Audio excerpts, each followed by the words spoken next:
it's important to understand why it is that you're doing what you're doing and to have a theological grounding and understanding of that.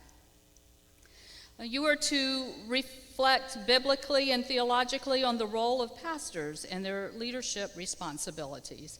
And I believe it's I'll have to find it again, I lost it. Somewhere around 350. I'll say it later tonight. If you want to read what the Book of Discipline pretty much says is the job description of a pastor, I really invite you to do that. Because you will see that it's Don Pratt's laughing over there. You will see that it's an impossible task. Your pastor really can't do it all. But there's certain basic expectations that are listed there that you should know. If you're wanting to look at what are some of the expectations that a pastor is supposed to do, it will be there. And in a little bit, I'll find it. I wrote it down, and now it's gone again. You are to assist the pastor in assessing their gifts, maintaining a work-life balance, and setting priorities for leadership and service. So in saying that mouthful, as you know in your own self and in your own life, or if you or wherever you worked, that not everybody has all of the gifts together.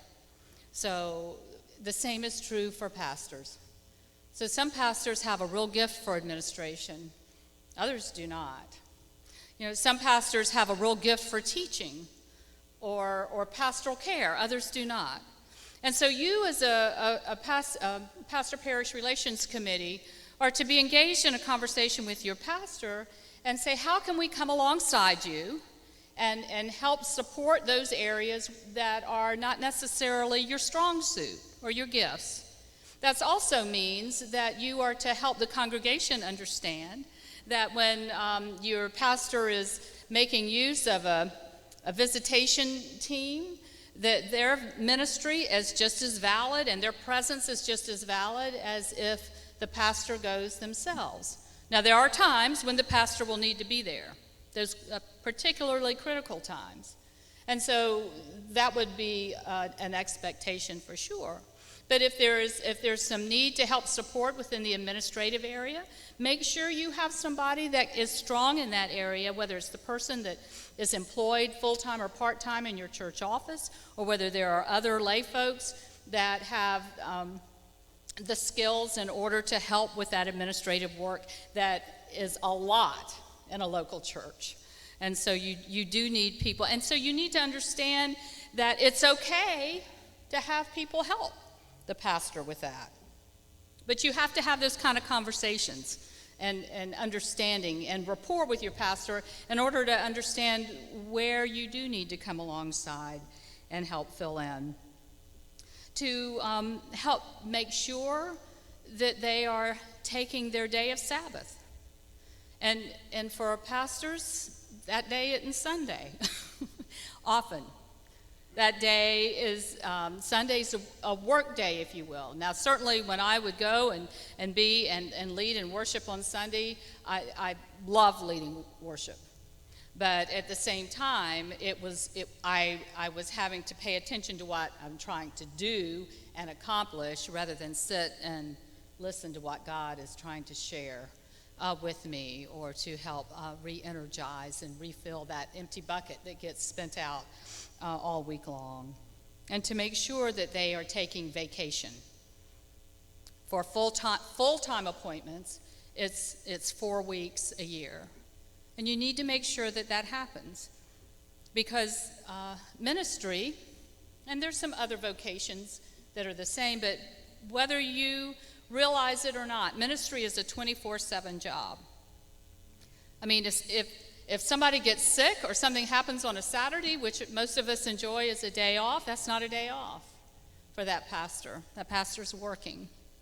And so often pastors aren't able to even have 2 days in a row where they can spend time with their family or do something. Pay attention to what's going on in the life of your church. I hear this often from pastors. I've had 3 funerals this month. Well, that's 3 extra worship services that pastor is planning, in addition to the 4 worship services that they're doing, or 5, depending on if it's a 5th Sunday, as well as the toll that it takes. Pastors feel that same grief or the emotional energy that it requires. So you want to pay attention. That's part of your role and your task as a Staff Parish Relations Committee. And then to recommend to your church council or your leadership body, whatever you call it, when additional staff or volunteers are needed to help support the work of the pastor.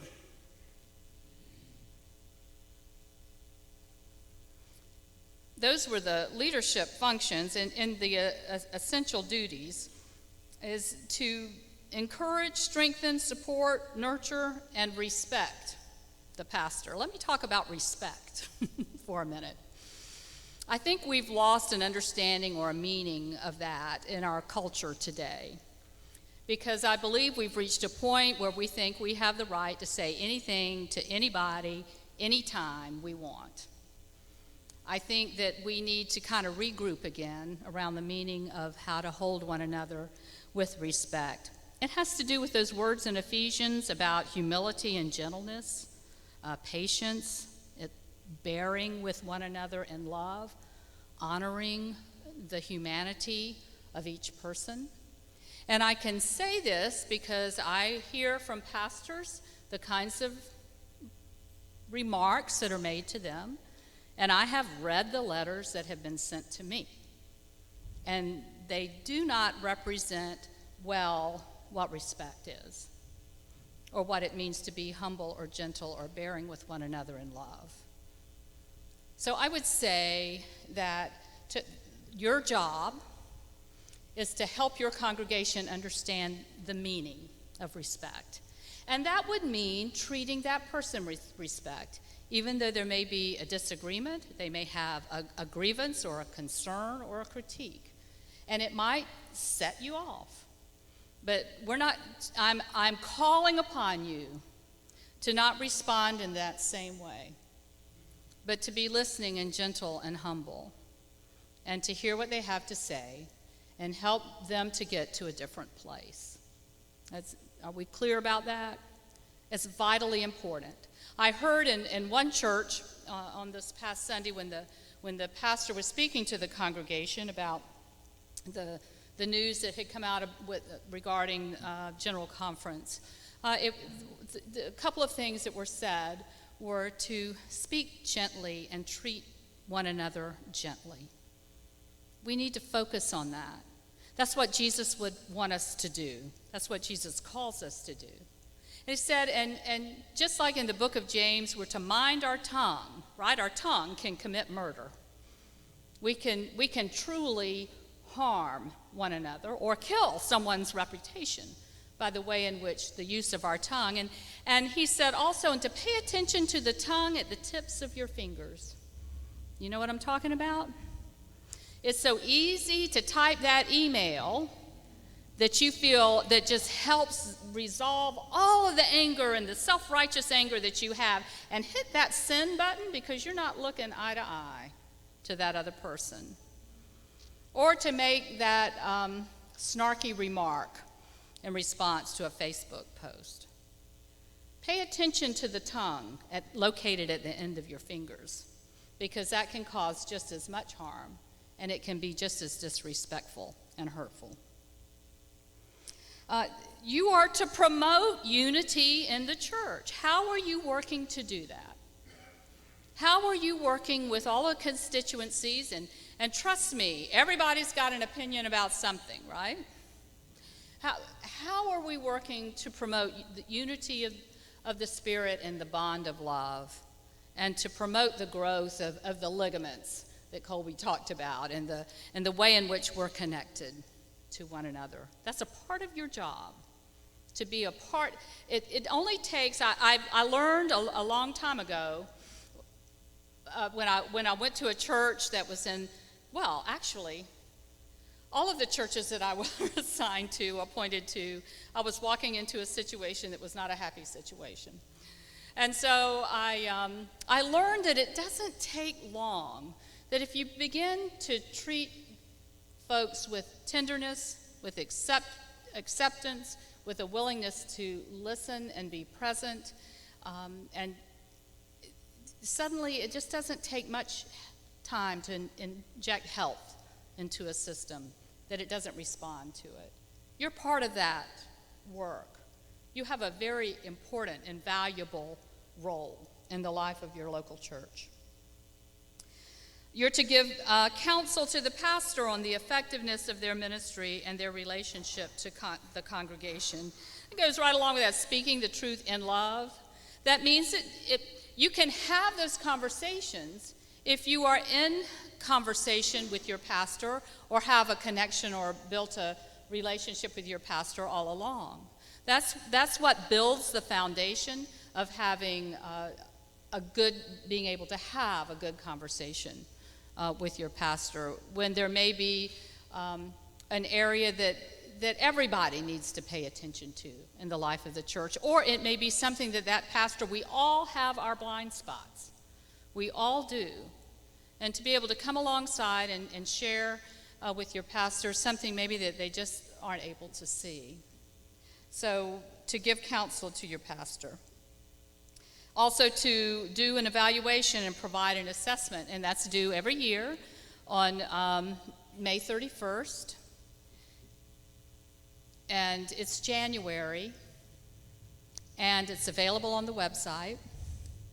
And nobody says that it has to be in on the final hour on May 31st. It means that you can plan and do that ahead of time, and we'll be talking about the schedule in a little while.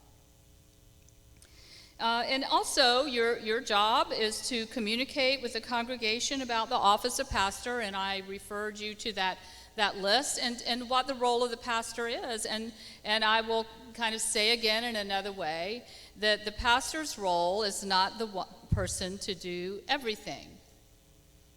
Okay? The pastor's role is, they are charged with overseeing the life of the church. That doesn't mean they do everything for the life of the church.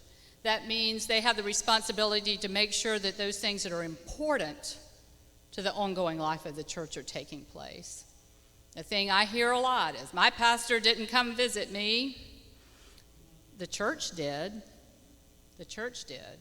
And to begin to build a culture that says that the visitation of a lay person on a lay visitation team is that ministry is just as valued and just as valid as that visit from that pastor.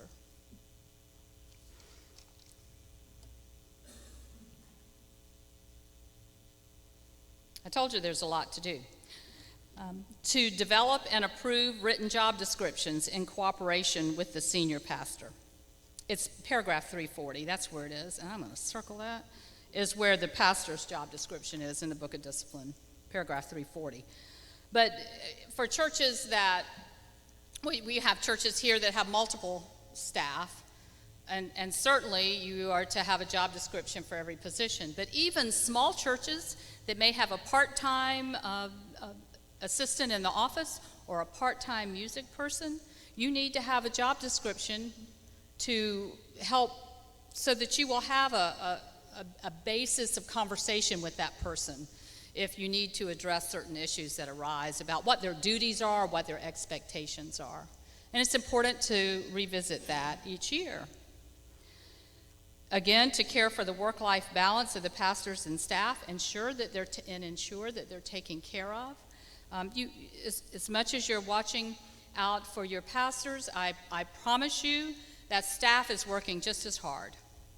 And so you need to make sure that they also have the opportunity to take time away, and that the areas in which they are called to oversee has the support of the folks within that areas to do that. You also are responsible for interviewing and recommending persons for seeking candidacy for the ordained ministry. Some of you here, I know, have sent folks out as they have felt a call as a part of your church. So one of the things that you do and we'll talk a little bit about it later, is to be a part of that interview process. And as I heard someone say, and you've probably heard it before, is to really consider the validity of their call, how you have experienced and seen that at work in their life, and would you want that person to be your mama's pastor or your grandkid's pastor? To see if you could really envision them in that role. And then to act in an advisory capacity with the DS and bishop when a change of pastors is needed. And what to really, again, particularly when we have many people who do not come with a Methodist background into churches and then end up serving on staff parish. They may have been a part of a system, what we call a called or congregational system, where you do interviews. And I do run into this. I have people ask me, well, when do we get to interview them? I said, you don't. I said, we're a part of what's called an Episcopal system. That's not the Episcopal Church, but we function under the direction of a bishop who appoints the pastors. Now, your role is to be in consultation with me. I'm a representative of the bishop. And then in our cabinet meetings, where then we discuss our conversation as well. And then the decision is ultimately made. He approves the decisions that are made by the bishop. And so just know that I'm willing to come and talk with you and hear you, but your recommendation is advisory. We don't take a final vote that's a vote.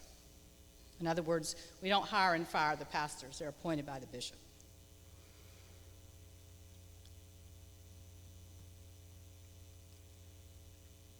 As well, it's important to be in conversation with your leadership body, the church council, after consultation with the pastor when a new position is needed to help expand or grow or support a ministry area in your church. And so as you can see, that's one of the reasons why the staff parish chair is present, or a representative of staff parish, but typically it's the chair, is present at your council meetings, because that's the connection, the interface with the broader mission and vision and scope of the church, where the understanding of what is needed in order to fulfill the ministry of the church. That's where that conversation happens, and then that person can take it back to staff parish and continue to help facilitate how that job description will be written and the position filled. To develop a set of personnel policies for the church council to adopt. I hope all of you have an employee policy handbook in some form or another. If you do not, you need to find a way to have one. Because what happens, particularly in this day and time, if certain processes aren't followed or understood about how to follow them, then you can find yourself in one great big fat mess with legal implications to boot. So if you are wanting to, you need to update the employee handbook that you have. Federal guidelines change, okay? You need to make sure that you are keeping current with that. In a large church setting, I feel quite certain that there would be someone that is either managed that in an HR position in some way, or an attorney that could help with that. If you're a smaller church, you don't have something like that, contact our district office, and we will be glad to try to find a template for you to work from in order to put together an appropriate set of policies for your church. In cooperation with the pastor, it says, unless personnel policies say otherwise, you are the body that has the authority to hire, to contract, to evaluate, to promote, retire, and dismiss non-appointed staff. So it's in your realm that you manage the employee concerns in your church. And then finally, it is for you to make sure that the child youth protection policy, the employee conduct policy, and the sexual harassment policy are followed. And I cannot emphasize this last statement enough. Every year in the order of reports that are due, these are due at the end of March. Write that down, make note. Either you or trustees or finance chair are called to sign off on these policies. The child youth protection policy is of the greatest importance that you make sure it is followed. And let me tell you why. I don't know that if some of you have heard or not, but your ministry protection insurance is going up by 20 to 25% this year. It's going to be a significant increase for most of the churches, and I know that's hard. What you don't know is for the last several years, the costs were going up, and the conference was trying to hold down what you were being asked to pay. I think that was mentioned in the communication that went out to churches. But you know what Maria and Irma and Matthew did in our neck of the woods, and that's just in Florida. So it's happened all across our country with floods and fires and all of that. But an example of the importance of the child youth protection policy is that our conference was just ruled against in a lawsuit that was filed and made responsible for $4 million for a sexual misconduct suit. Now, the even more difficult part of this person was an ordained United Methodist pastor, but was serving in a counseling role and had his own counseling practice that was using space at a local church, at a Methodist church. I think it was 5 years after the fact. The woman that was involved in that, it was completely inappropriate, and that's an understatement, came back and filed suit. That church had not ensured that that pastor and that counseling practice maintained their own liability insurance. If you have a group or an organization renting space from your church that has to do with counseling, or has to do with another church that has children and youth in it, if they don't have their own certificate of insurance, you are liable, and you and our connectional system ends up meaning the conference. So our conference is appealing that decision, but it will end up being probably in excess of $1 million or more, what we will have to pay. Thus, your ministry protection insurance goes up. How quickly something can happen in our own district. This past year, we had at a smaller church, had a church function, a youth pool party. All of the appropriate number of adults were there, including the child's family. And they looked down, and this 3-year-old was on the bottom of the pool with everybody standing there. The child was retrieved, was revived, and is okay. But I'm telling you, you have to keep up with this, because something happens very quickly, and if you don't have if you're not in order with your the number of screen volunteers that have background checks and all of that, we have no leg to stand on. And so for you as a staff parish to make sure that your church is implementing the child youth protection policy appropriately, then if you're not doing that, we are all going to be responsible for that. So I can't emphasize that to you enough. You picking up what I'm putting down? Okay. This is the simple guide to candidacy for someone wanting to enter into ministry and experiencing a call. You can't read it very well, but essentially, and trying to shorten it best you can, person experiences a call. They go and meet with the pastor and say, "This strange thing has happened to me. I think God is calling me into ministry. And together they read a book. And there's an extra one that they can read as well. Then once they've done that and they still feel called, then they get in touch with me as the superintendent and make an appointment and write a statement of call, and we sit and visit and talk about that. Then if I affirm that same call, then they attend a retreat, whether in January or July, where they go through a process there, and then they are assigned to a mentor group. Once they get out of all of that and they still feel called to ministry, it's at that point then where they come and meet with you as the staff parish chair or staff parish committee, where in the book of discipline there are questions that you are to ask them regarding their ministry. One of which is do they exhibit the fruit of the Spirit, okay? And there's some others there that you use as a guide for the discussion. And you take a written vote in the staff parish committee, and then if they are approved, then that is a recommendation then goes from the staff parish committee to the charge conference, that they would be approved to meet with the district committee on ministry to be interviewed to become a certified candidate for ministry. So it's a little bit of a different order than it used to be, so I'm putting this slide in here so that you can see we don't do things the way we did a while back, so just know that.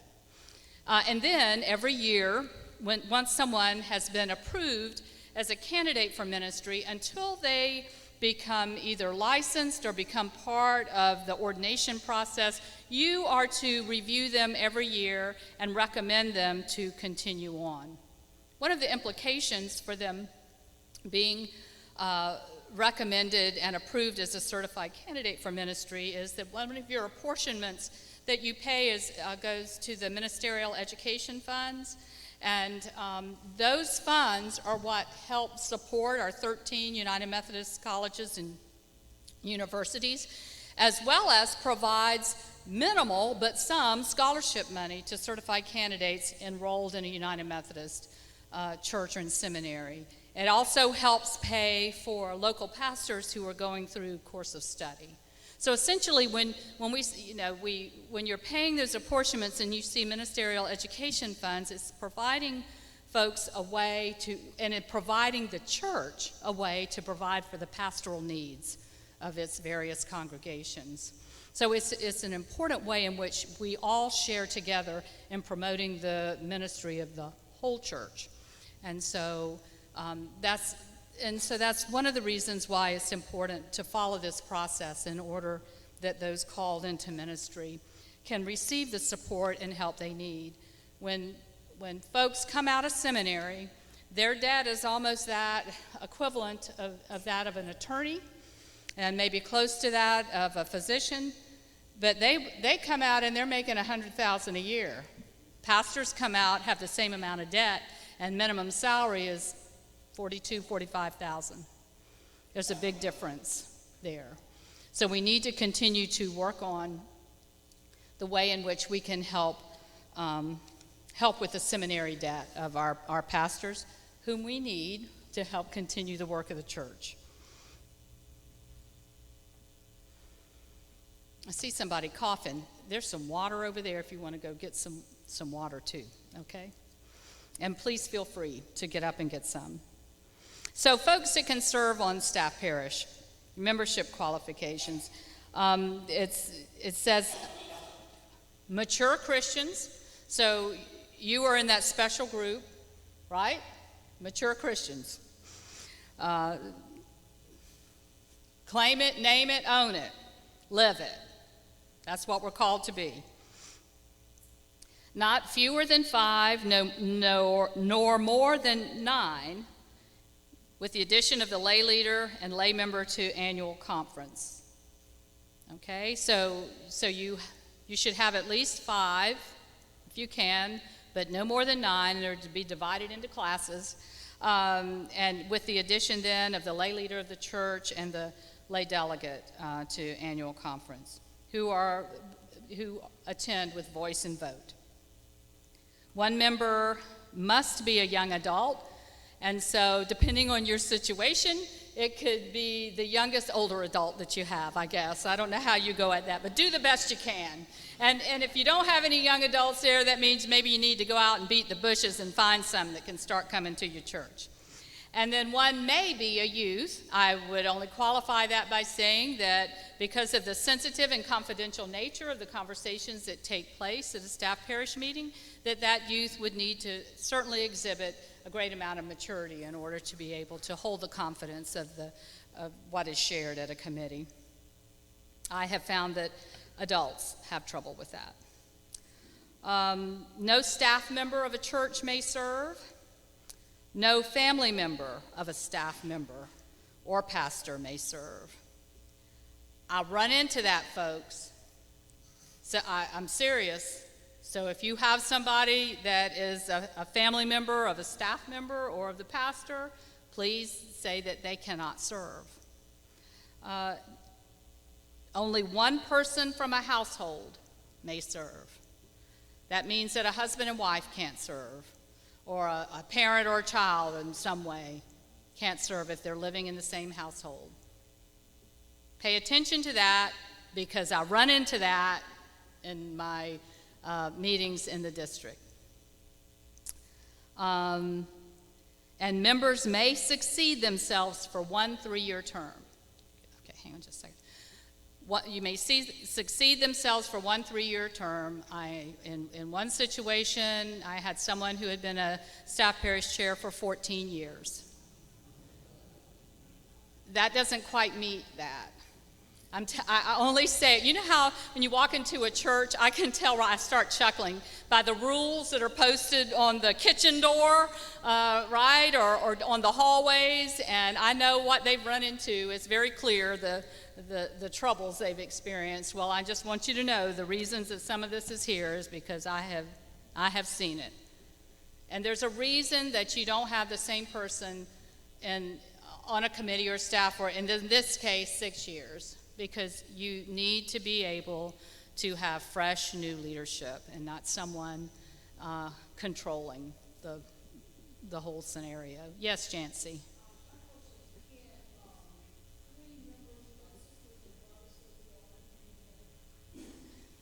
Well, they're not living in the same house, so that maybe that's one thing.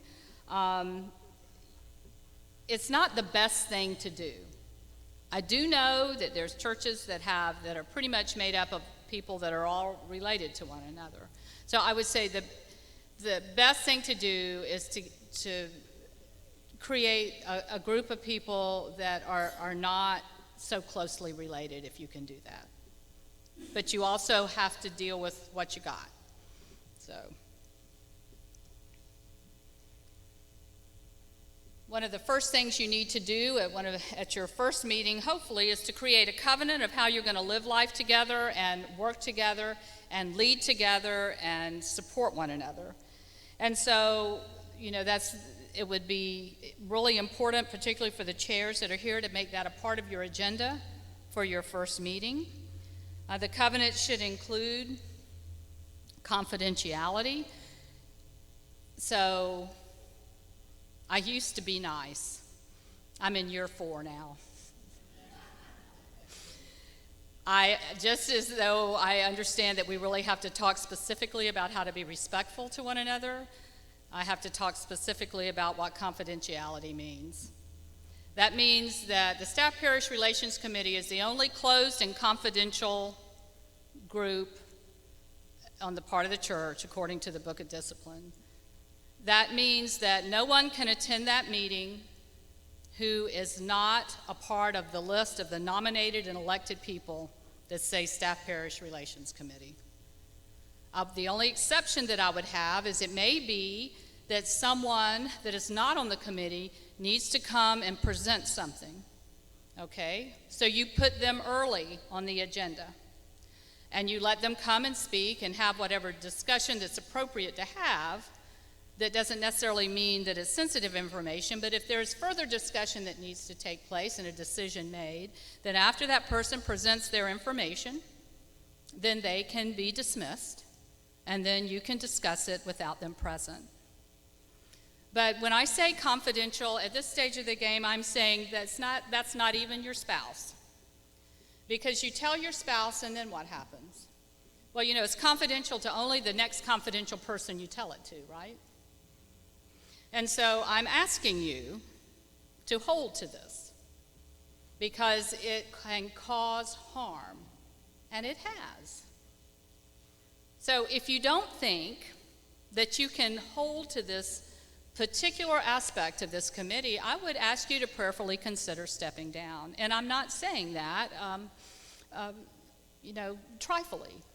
I really mean it, because there's some folks that it's just really hard for them to hold on to important confidential information and not share it with anybody. But that's what you're being asked to do as a mature Christian, as one who is continuing to grow into the likeness of Christ. So please remember that this, and to emphasize at every meeting that this is a confidential meeting. Anything discussed in this meeting may not be shared beyond this meeting. I would also add to it that, and this question came up Tuesday night, and I really feel this is important. They said, well, what about, I said, and also you need to watch out for emails, which means that I do not believe minutes should be shared by email. Because what happens when you send out an email? You have no control over what happens with that email from there. So I would say you would have minutes ready, printed and ready for persons to distribute that evening. Hopefully they won't be that long. And then you can just take a few minutes to read through them and ask for any corrections or additions. And then if you keep them, every person perhaps could be provided with a notebook or something. But I'm just like serious about this, because it can and has caused harm. So be careful about your emails, and that forward button is real easy. Talk about how the committee will communicate with the church and how it will encourage the church to communicate with the pastors and the staff. It's important that, most likely it's your staff parish chair, but when information needs to be shared, you want it to be in an organized fashion, and you want it to be clear that there's a protocol being followed. And then, the other part of this is how to encourage the church to communicate with the pastors and staff. In other words, one of the things that is important to understand is this word called triangulation. You see my triangle there? Anybody know what that word means, triangulation? Oh, you experience it all the time. Because something happens with person B, but you really don't want to go tell person B. It might hurt their feelings, or it might be too hard a conversation to have, so what do? You go to person C, and you talk about it. And then what does that do with that person C? They get stuck right in the middle of this thing with A and B, right? That is not a healthy way or form of communication. Make a triangle. Do it now. Your fingers, make a triangle. I want you to learn by touching and thinking about what this is. Pay attention to the process of communication that is happening. So when folks come to you, typically, with a concern, I would say to initially begin with not putting yourself in the middle of that, but to encourage them to say, I understand you have a real concern about this. Would you go talk to either the staff person or the pastor about it directly? That takes you out of the middle, and perhaps they can go and solve it. It's also teaching them something very important that they can use in other parts of their life, is to not be afraid to speak about something that is concerning to them, and to go to the person. I think there's something in Scripture about that. Okay? I want you to talk about how you will handle conflict, to understand in your covenant about the way, and that you would do that together, and that you have ways to talk to one another, And so it's important to just ask that question. So how together do we handle conflict? And just kind of spend some time talking about that. And then how the team, how you as a group will support the pastor. Because ultimately, that's truly your number one work, to be able to do that. They've experienced a call from God. They've been sent forth. They've been appointed by the bishop to do the work that God's calling them to do. And so how can you be a part of truly supporting them?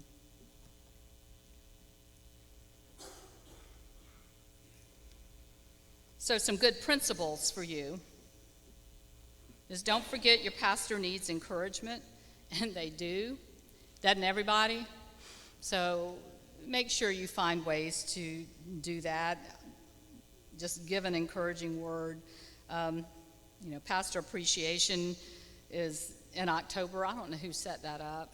But at least one time a year you can remember to give them a nice card, right? So remember to, I say all year long, support your pastor. To covenant to pray regularly for your pastor and staff. That's your good work to do. To figure out ways to cut the criticism and work together. To squelch gossip. And I talked about the importance of vacation and time away, but learn how to respect their vacation and time away. And not say, well, I think they'd really want to know this. They have somebody covering for them, unless they give directions about someone who is critically ill and that they want to be contacted. I learned a really good lesson in church where I was in Lakeland, where I was associate and worked with an excellent senior pastor. And somebody walked out of the sanctuary after worship, by the way, to complain about the worship altar table and scene that was put there. They didn't like it.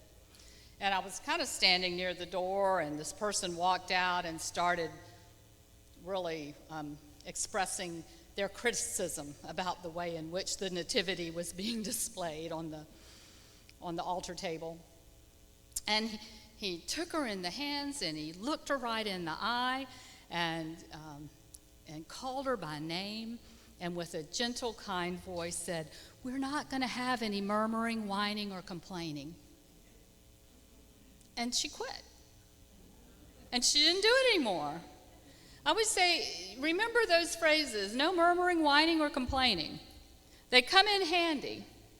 And it really helps kind of name, what's going on. And then you can figure out the appropriate way to deal with it, beyond that. So it's, that sharp tongue sometimes is so hard.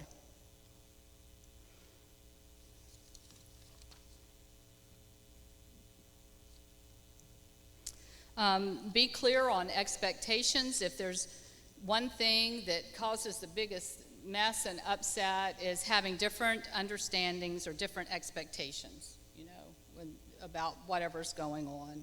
So have those kind of conversations about, in your church setting and with your pastor, how they tend to function, what their hours are. Everybody's different. There's some people that are morning people. There's some people that are night people. There's, and that's just one example of what it means to just kind of enter into this relationship with your pastor and the work that they seek to fulfill and how they can best fulfill it.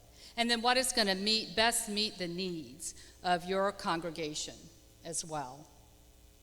So discuss with your pastor the kinds of expectations you have, and if they kind of don't meet up, find a way, that word called compromise, and figure out a way to make it work. To remember that they too have unique spiritual gifts, and sometimes they're not everybody's spiritual gift, and so you need to find a way again to maximize the way in which they can use those gifts, and then fill in where others are needed. To stay in tune with the congregation's reasonable expectations without holding on to the past. Read that again. Stay in tune with the congregation's reasonable expectations without holding on to the past. That means that things change. And that means that that's okay, isn't it? It's okay. And to be able to be open to considering that there are different ways of taking up the offering or sharing in communion. And so I've been in most of the 86 churches in this district, and I can tell you there are valid different ways of taking up the offering or sharing Holy Communion. And honest to Pete, some of the biggest fusses are about the way in which you do communion, okay? I bet we don't do it how Jesus did it. What do you think? And that's the meal we're supposed to be celebrating. So I think we have a little bit of leeway or flexibility in that. So again, your role is to help people see that there are many ways that things can be accomplished in the life of the church. Whether the pastor stands at the back or the front, whether it's you name it, I've heard it. So know that God is asking about where our heart and our spirit is, and that things can change and the sun will come up the next day. Take time to discover and communicate these expectations, and then finally, communicate, because that's where things get off track real quick. Here's the triangulation piece that I talked about. Some more pieces to this. First of all, Matthew 18 should be the foundation. If you have something that you have a concern with somebody, you go to them. If that doesn't work out, you take somebody with you. And sometimes, here's the truth, it doesn't work out then either, okay? So at a certain point, we have to figure out then how to address those more complicated matters. And those exist too, and I know that. In most, here it makes a very clear statement. The pastor supervises the staff and not the SPRC. And so let me talk about why that is. It's because who interacts with the staff and oversees the staff, and whose mission and vision is the staff essentially implementing, or, it's the pastor. Now, it's the churches, but essentially the pastor is there working to make that happen. So they're the ones engaging with the staff on a day-to-day basis. So if the choir director is showing up late every Sunday, it's not for you to talk to the choir director. The pastor needs to handle that. And then when progressive discipline or supervision doesn't work, then then you get the staff parish involved in that. And the staff reports to the pastor, not the staff parish committee. And, staff parish members should not communicate with the staff without the knowledge and permission of the pastor. And I say that to say that you just need to be engaged in ongoing discussion with your pastor. You should have that kind of good rapport and communication, so nothing's a surprise. You don't want anything to be a surprise. So you can figure out and negotiate how to handle those pieces. Staff parish committees should not receive criticism of the pastor from the staff or laity unless Matthew 18 has been followed. In other words, if they come to you and say, blah, blah, blah, blah, okay, you say, well, have you talked to the pastor? That's your first question. Practice it at your first meeting. Have you talked to the pastor? Because again, what are they doing? They're going round the elbow, okay, because they don't want to deal with it directly. Now, with everything, there's an exception, and we're all called to use our good sense. There may be a reason why somebody needs to go with that person to talk to the pastor, particularly if they are not feeling in a safe situation. Okay? So I think that's one thing that God gave us that we don't use as often as we should, our common sense. So, you have to pay attention to that as well. And staff parish relations members should not relate to individual staff members. I know that I think one way to address this, and this example came up the other night, is that it's not that you were, if you set up all these liaisons, as some multi-staff churches do, then it cuts off the communication there too, and then it creates a triangulation situation. However, what this one pastor said that he had staff parish members do is to just make sure that throughout the year, you go and you get to know the members, the staff members, and that you want to meet them and hear what their job is so that you can understand and gain more insight about the work of the church. So I thought that was an excellent suggestion to do. So you want to plan your year out. You're supposed to meet at least quarterly. If you're not meeting quarterly 4 times a year, you need to set that up this year now, starting in January. And go ahead and get your dates on the calendar so that everybody knows when they are to be there. And so then there's kind of a, and another thing I think I failed to say as being part of the committee, not only regarding confidentiality, but attendance. If you really are someone that cannot make the meetings, and that's why it's important to set up that yearly schedule ahead of time. If you really can't make those meetings consistently, it's better not to serve. And if someone is consistently not present, I think, well, they haven't been there to hear the information, you don't have continuity or consistency in your conversations, then it's really best to ask them that maybe another year would be better or another time would be better to serve. But a good plan or schedule for your staff parish work would be in the winter, which is what we're in now, believe it or not. Train your new team members, set your dates, write your covenant, tell them about the overall work of your committee. Establish your covenant, review your job descriptions, and meet with your superintendent if you are anticipating a pastoral transition or change. And some of you I have met with. In the spring is when you schedule your assessment or your evaluation. And the one thing I want to say about that is there's one that you can download from the conference website. We continue to work on trying to get that changed, of which I'm an advocate, but it hasn't happened yet. However, there are other evaluation tools that are available that if you using it for all your staff, it would be good. The Lewis Center for Leadership has one that you can use. There is a cost involved, but those are also good to use as well. But in the spring, there you have your pastoral assessment.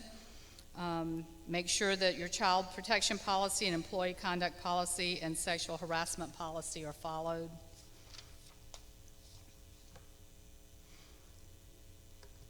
In the summer, you want to review your personnel manual, see if there are any changes needed, review staff evaluations conducted by the pastor or who directly supervises them. So, for example, you have a director of music. The pastor would do their evaluation, but then if there is an assistant that works in the office in some way, just to use that example, then the director of music would do that evaluation, if you understand kind of a chain of command there. And then in the fall, use the time to make recommendations to the finance team and the church council for your compensation for your pastors and staff. You're setting your budget. Oftentimes this really needs to start in August. That's when budgets start, being built in earnest. And so to have an idea about what you're going to recommend, be in conversation with them. That's why the staff parish chair, just so you can make the connections, that's why the staff parish chair or a representative from staff parish is a part of the finance team, because that ensures that conversation happening. It ensures the staff parish chair has understanding and insight into the financial picture of the church. And so that's why it's important to go to those meetings. That's why the trustees chair is on the finance committee. I've lost my place. There it is. Make recommendations to the finance team for the pastor's compensation. All staff compensation should remain confidential. And at the church I served that had the largest staff, I mean, it was made very clear to the non-appointed staff that to share your salary with another person's was grounds for dismissal, because that is undermining, and it is not good for the morale of the staff. And then you need to, in the fall, have a conversation about whether the clergy are meeting the missional needs of the congregation, and if you feel like that there's something to be discussed there, then you can contact me and I can come have that conversation with you. Regarding further about confidentiality, this is not about keeping a secret from the congregation, which has happened inappropriately in the past, but it is about people being informed at the right time in the right order, okay, about information. And so if someone's questioning you about something that really is confidential in nature and something is in process, you can say, this is being discussed at the staff parish, within the staff parish committee. It's not appropriate to share beyond that right now. You can let people know you're aware of it, but you don't need to go into any details. It includes not telling spouses. And this is an important thing to hear. You know, staff parish members are officers of the church and have a fiduciary responsibility. You are covered under the directors and officers policy. Your spouses aren't, okay? So again, that's another piece of this. And most importantly, pastoral families can be hurt if confidentiality isn't maintained. As far as how meetings happen and who should be there, all appointed clergy have the right to be present at all staff parish meetings, and meetings cannot be called without the knowledge of the appointed clergy, okay? No back door meeting, no parking lot meeting. And this is the other thing that I've run into as well, you know, the meeting before the meeting, which is really unfair. So make sure that when you're calling a meeting, okay, that the meeting happens in the room with everybody present. Appointed clergy cannot be discussed without being informed beforehand. Okay, so if they're the topic of conversation, then they need to know. That's only right to let them know we're going to be talking about this at the staff parish meeting. Appointed clergy do not have to leave the room. Hear this. Appointed clergy do not have to leave the room when their compensation or assessments are discussed. They may volunteer to do so, but that is their right to be there. Okay? And if the DS or bishop are present, at that point, if there's a particular reason why, the clergy do not necessarily have a right to be present during that time, but the discipline states very clearly that if they are not present, then they must be informed as soon as possible after the meeting, the discussion of the meeting and any outcome that was discussed there. And all meetings are held in closed session, and I talked about that. Your clergy assessment and evaluation process, no joke, take it seriously. It's an opportunity to have a really good, engaged conversation about the church, about the work of the pastor, about maybe some gaps and how to address those. I mean, this is giving you permission to have this conversation in a good and positive and affirming way, as well as just to be engaged in this work together. And it's something that takes time to do, and I can tell by some of the reports that come in, man, they had hurry up and get her done kind of thing. And I would say, use this as a time to have a good conversation with your pastor. And I would say, and that's why it's important to meet at least quarterly, because you want to meet often enough that every time you meet, you're not giving the pastor some kind of critical information, or something that is some kind of challenge. Instead, if you meet regularly, you're able to talk about the important things in the life of the church and to stay engaged in that. These are due on May 31st and can be completed any time. This process emphasizes teamwork and collaboration and goal setting and evaluation between the clergy and you guys. So do that. Use it in order to really do some good work together. And then all of this is found on the conference website. And I read them. No joke. I really do. That stack. It really does give me insight into some things that are going on in the church, and I do take note of it. So please engage in that process. Regarding clergy compensation, clergy do not have to receive a raise every year. In some circumstances, that's very difficult. Okay? So, it's you have to be able to manage that in conversation with your pastor and with the understanding of the context and situation of your church. Think about if you can't afford, you give your pastor a raise, but you can't afford to give staff a raise. And over time, that really has an impact on your church staff morale. And for churches that are paying less than 100% of their apportionments, you should not be giving raises to pastors. Okay? And think about it for a quick second and you'll figure out why. If you have the money to give the pastor a raise, it should be going toward the apportionments.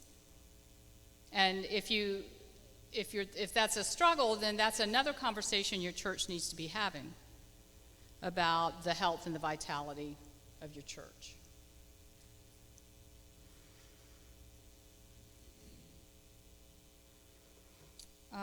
I know we have some supply pastors in here, or churches with supply pastors in here.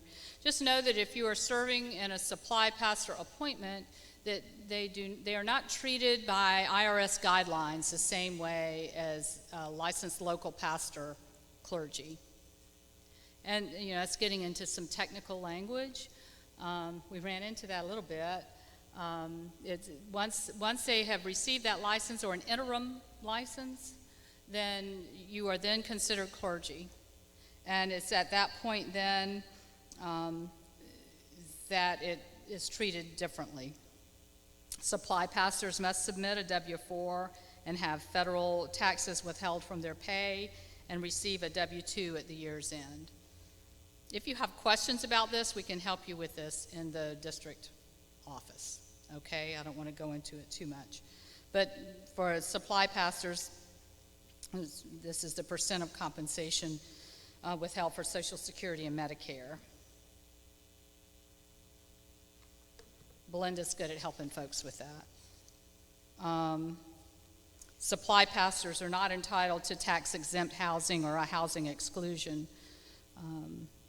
So the fair rental value of a parsonage must be reported on the W-2s and become part of the calculation for federal taxes and FICA, because it's considered, other words going for me, but income, essentially.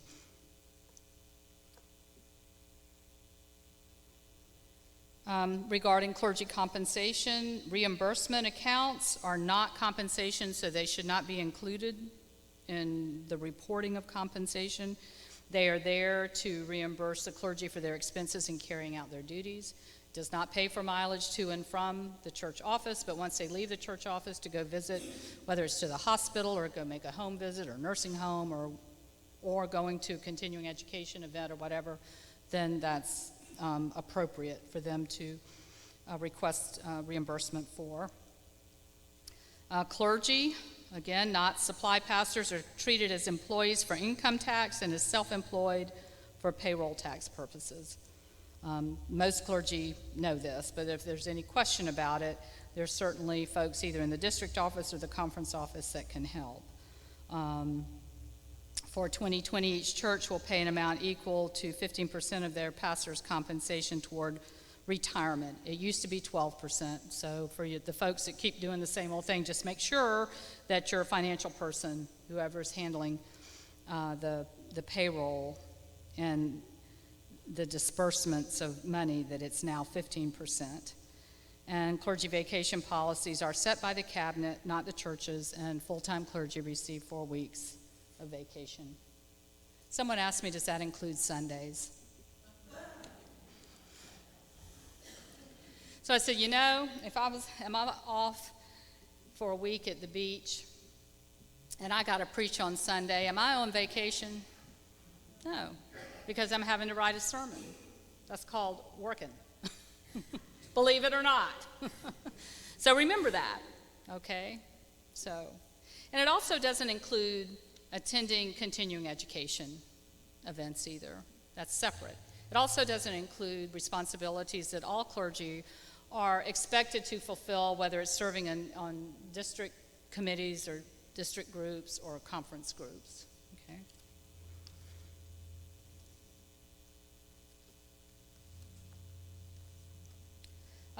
Let's see, full-time clergy are entitled to 1 week a year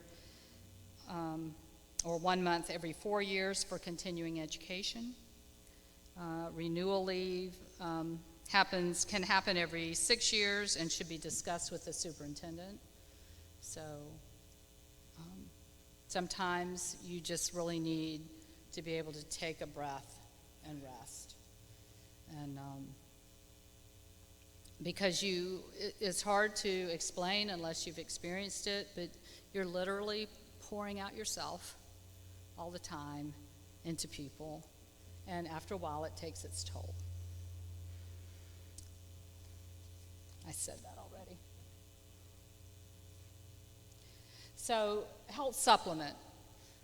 We changed all this several years ago, maybe more than several now. So the conference does not have a health insurance program for clergy. The church pays the clergy directly, whether it's single. This year, these are the 2020 figures, it's $11,183. For clergy and a spouse or a child, depending on the family configuration, it's $14,538. And for a family level, it's $17,893. And the charge conference forms that are filled out should reflect one of these three, okay? There are some of the larger churches that have their own group insurance because their staff meets the requirement of being able to have a group insurance policy, and so that's handled a little differently. But this money is paid directly to the pastor. The pastor is responsible for getting their own health insurance, and it's taxable income. So that has to be reported, not included in the salary, but reported separately as a part of it. As I said, your book of discipline is your primary resource. The new child youth protection policy is found online. I encourage you, if you haven't read it, to go back and tomorrow pull it up on your computer and print it out. And take some time to read it. There's a lot to it. And then make sure your church is following it.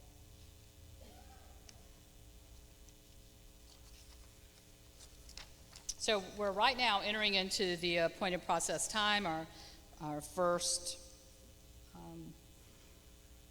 we had an initial kind of preliminary appointed cabinet meeting in December where we put out all of the retirements and openings that we know we're going to have, but we do consultations in January with churches anticipating a change or before. February 18th through 20th is when the cabinet comes together again to begin the appointment making process. And I would say that now, having truly sat in the underbelly of the whale, I would say that it is a deliberative, well thought out process in the midst of the Holy Spirit, upon whom we depend, okay? It may not appear that way on your side of the whale, but I can commit to you that the conversations that take place there are always trying to do the best for the church and the best for that pastor. And so we meet in February, we meet in March, and then in April, it's where we finalize appointments. You can write this date down. Announcement Sundays, April 26th. I did in advance. Wait a minute. I went too far, but anyway. The other screen will be up in a minute. I want you to understand, and in your packet there is a statement of itinerancy written by our bishop regarding open itinerancy. That means any full-time ordained elder and any church should be prepared or able to receive any one of those elders. An elder is ordained to the work of the church. They can be men, they can be women, they can be of a cross-racial appointment, cross-cultural appointment. This is the value that we hold in our denomination and in our church. I will say that I've had churches tell me that they do not want a woman as a pastor appointed there. And I would look at them and say, you must understand I would take great exception to that. I think that's what I look like. But know that that's the value that we hold, and that's the practice that we work with the wisdom and guidance and discernment of the Holy Spirit. So know that.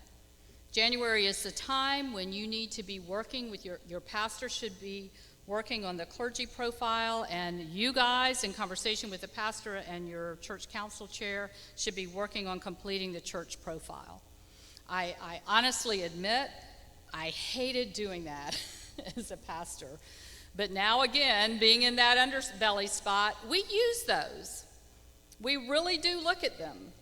And we read what pastors write. Okay, so better go back, pastors, and check and make sure you've updated it. We read it and we take it to heart. We really do assume that what you wrote there you meant. And churches as well, as you are describing your context and your location and the nature of your congregation, we pay attention to those. So make sure that they're updated, because we're going to be using them shortly in February. And then you have Bishop Carter's document. And then that was the schedule that I was talking about, an announcement Sunday, April 26th. There will be some training for clergy who are going to be moving. Also for churches that are going to be experiencing a move, you will be contacted by Reverend Sarah Campbell in our district, who, along with Larry Taylor, works with churches and helps them prepare for the pastoral transition that is to come. And then moving day is June 30th. For your pastor to begin July 1st. And the appointment making forms, those are due by January 10th. That's what you were asking me about. So January 10th, it's the deadline to let me know if you wish a pastoral change. The church profile is due by February 1st. And 1 week before the DS meets with the staff parish. I just need that information.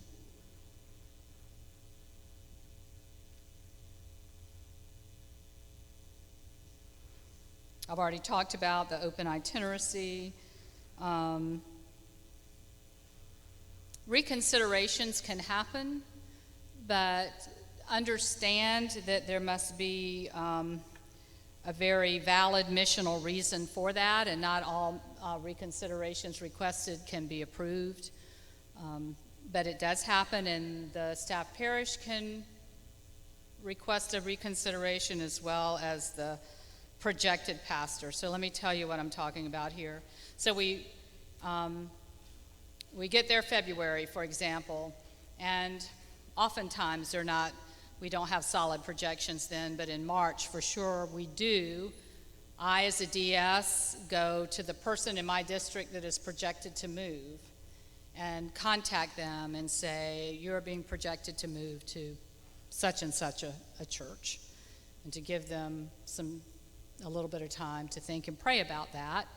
They accept that, which they should, unless there really are some extenuating circumstances, which can happen with having to be near parents who are aging or having a child with medical issues and you need to be near a medical center, but all of that should be in their profile, so we shouldn't have to get to that point.